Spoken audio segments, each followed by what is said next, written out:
کیا سود کے پیسے لینے کا گناہ ہوگا؟ ایک ہندو کا سوال. یہ کرم انڈیا سے کوئی ہندو ہیں، انہوں نے سوال پوچھا ہے. میں یہ پتہ نہیں کیا لکھا ہوا ہے. ایک ایجنسی میں کام کرتا ہوں یا کمپنی میں کام کرتا ہوں. میں ہندو ہوں، میری سیلری بینک اکاؤنٹ میں آتی ہے اور اس میں ہر 3 یا 6 مہینے پر کچھ نہ کچھ سود لگ جاتا ہے. وہ پیسہ میں غریبوں کو دے دیتا ہوں، کبھی اسکول میں کبھی مدرسے میں. کیا یہ بھی حرام ہوگا اور اس کی بھی مجھے سزا ملے گی؟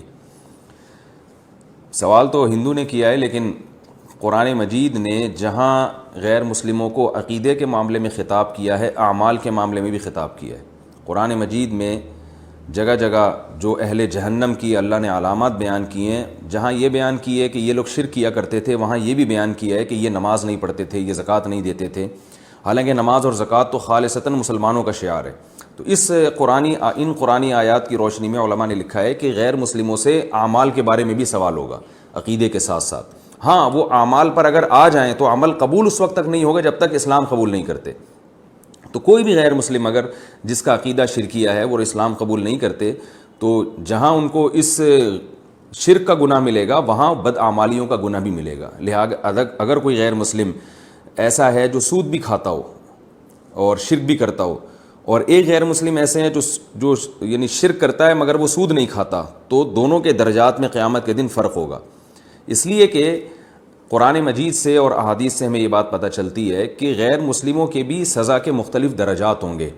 جو جرائم کا ارتکاب کریں گے ان کی سزا زیادہ ہوگی، جو جرائم کا ارتکاب نہیں کریں گے ان کی سزا کم ہوگی.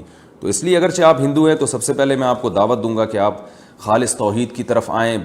پتھر سے بنے ہوئے بت ہیں جو ہم اپنے ہاتھ سے بناتے ہیں، ان کی عبادت کرنا یہ بالکل عقل کے خلاف ہے، اور یہ کسی کو بھی قیامت کے دن اللہ کے عذاب سے نہیں بچا سکتے. تو آپ پورے اسلام میں داخل ہو جائیں، اور ساتھ ساتھ آپ اگر سود سے بچ رہے ہیں تو یہ بہت اچھی بات ہے. یہ چیز بھی انشاءاللہ آپ کے فائدے کا سبب بنے گی. اور بسا اوقات غیر مسلم کی نیکی اس کے مذہب کی تبدیلی کا ذریعہ بن جاتی ہے.